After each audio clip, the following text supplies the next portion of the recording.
చెప్తారు, ఎలాంటి సలహా ఇస్తారు?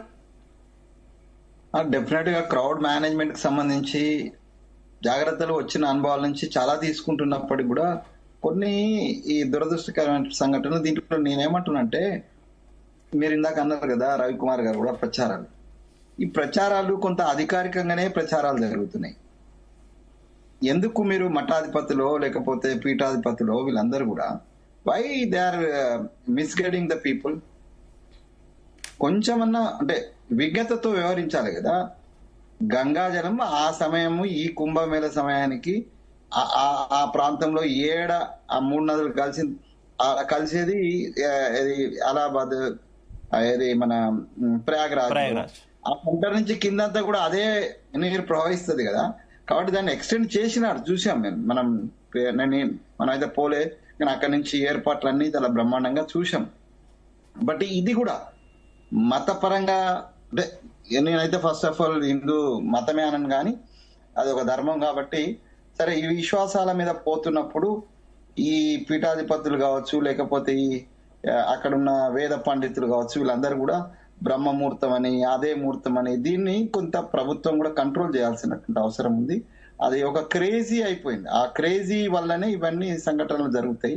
మన వైకుంఠ ఏకాదశిలో జరిగినటువంటి సంఘటన, దాని ముందు జరిగింది కూడా ఇట్లాంటిదే. గోదావరి పుష్కర జరిగింది కూడా అట్లాంటిదే. ఇప్పుడు నిన్న చూడండి, నేను ఒక అంటే I bring it the kind notice, భారత మాత హారతి పేరుతోటి ఒక ప్రోగ్రామ్ ఉస్మాన్ సాగర్ లో జరిగింది. దాంట్లో నేనేమంటున్నానంటే, హారతి ఇచ్చినారు, అదంతా బాగుంది. బాణసంచారం లోపల తీసుకుపోయి పేల్చాలే, ఇదంతా కూడా అది కూడా పోలీస్ చెప్తుంది పర్మిషన్ లేదని. ఇప్పుడు ఎవరిని కిషన్ రెడ్డి గారిని అరెస్ట్ చేస్తామా, సునీల్ రెడ్డి గారిని అరెస్ట్ చేస్తామా? చేయలేం కదా. సో ఇది అంటే మన పరిధిని దాటి ఏదైతే ఉన్నదో, ఈ ఎవరు చేసినా, ఎంత పెద్ద విఐపీలు చేసినా కూడా దాన్ని కంట్రోల్ చేయాల్సినటువంటి బాధ్యత ప్రభుత్వాల మీద ఉంది. తర్వాత ప్రికాషన్స్, మీరు దాకా మంచి క్వశ్చన్ అడిగినారు, ఎక్కడ ఏ పాయింట్ లో ఎక్కువ ఫోకస్ ఉందో ఆ పాయింట్ మీద. ఇప్పుడు స్వామి గారు చెప్పినట్టుగా ఒకవేళ జరిగితే, ఇప్పుడు ఇట్లాంటి బట్టి జరుగుతాయని ఊహిస్తాం కూడా కదా. కీడేంచి మేలంచాలంటారు, కీడేంచి మేలంచాలి జరగాలని కోరుకోం, కానీ పెద్దలు ఏం చెప్తారు, కీడేంచి మేళ. ఇట్లాంటి జరిగితే ఇమ్మీడియట్ రిలీఫ్ కోసము ఎక్కడికి పోవాలా, దానికి ఒక టీం ఉండాలా. సో నేను అనుకోవడం, పాప ఆ పోలీసులు కంట్రోల్ చేసే పోలీసులే మళ్ళా భుజాన్ని అందరిని వేసుకొని పరిగెత్తేసేటువంటి పరిస్థితి వచ్చింది. కాబట్టి అది స్వామి గారు చాలా వ్యాలిడ్ చేసినారు.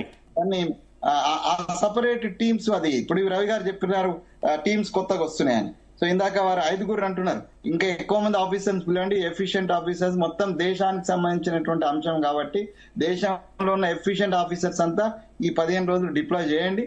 అందరు కూడా సెంట్రల్ గవర్నమెంట్ కంట్రోల్ ఉన్నారు కాబట్టి ఇది ప్రచారం ఎంత జరగాలో అంత జరిగిపోయింది. కాబట్టి దీని మీద ఎక్కువ ఫోకస్ చేసి కేంద్ర ప్రభుత్వం పార్లమెంట్ మీద పడి పార్లమెంట్ నే ఇక్కడ మర్చిపోతే కష్టమైంది.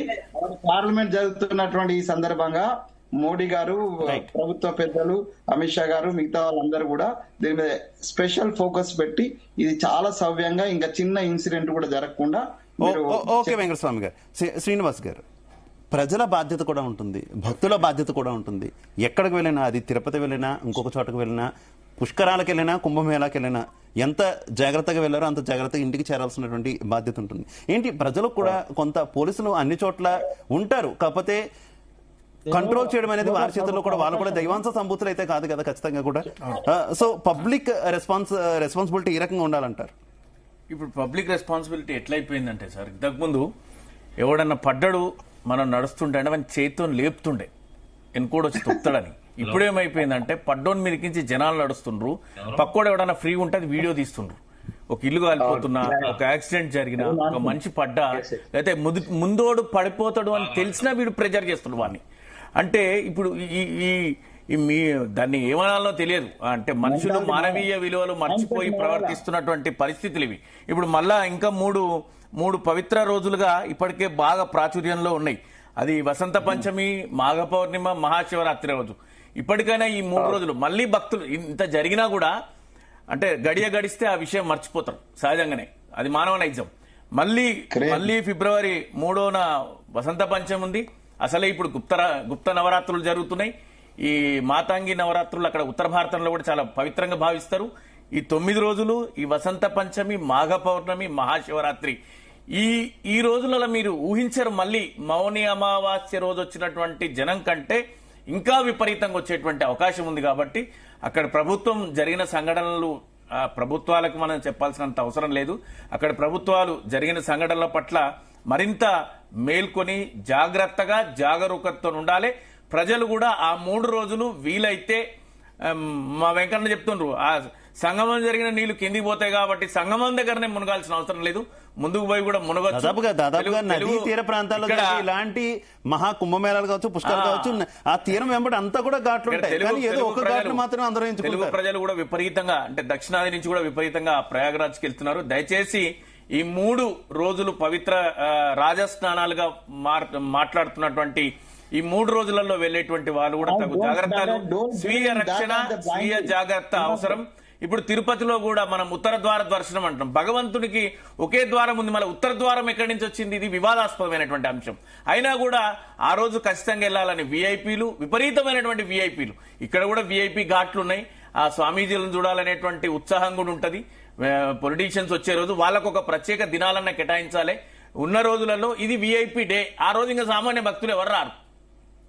అట్లాంటి ఏర్పాట్లు కూడా చేయాల్సినటువంటి అవసరం ప్రభుత్వాల పైన ఉంది. విఐపీలకు ఒక రోజు, ఇంకా మనం ఏం చేస్తామండి, విఐపీలను అయితే తగ్గించలేం కదా. విఐపీలకు ఒక రోజు ఏర్పాటు చేయాలి, మరింత కట్టుదిట్టమైన ఏర్పాటు చేయాలి. ప్రజలు వెళ్లే భక్తులు ముఖ్యంగా వసంత పంచమి రోజు, దాంతో పాటు మాఘ పౌర్ణమి రోజు, మహాశివరాత్రి రోజు వెళ్లే వాళ్ళు తగు జాగ్రత్త చర్యలు, స్వీయ రక్షణ, స్వీయ బాధ్యత మీ అంతటా మీరు చూసుకోవాల్సిన అవసరం ఉంది. ప్రభుత్వం దాని పని చేస్తూనే ఉంటది, మనం కూడా చేసుకోవాల్సినటువంటి అవసరం ఉందనేటువంటిది నా అభిప్రాయం. రైట్. సుబ్బారావు గారు మీరు ఏం చెప్తారు? ఇక మీదట ఈ రకమైనటువంటి ఘటనలు జరగకుండా ఉండాలంటే ప్రభుత్వాలు ఏ రకమైనటువంటి జాగ్రత్తలు తీసుకోవాలి? అలాగే ప్రజల బాధ్యత, భక్తుల బాధ్యత కూడా చాలా ఉంది కాబట్టి వారికి కూడా మీరు ఇచ్చే సూచన ఇక్కడ ఒకటే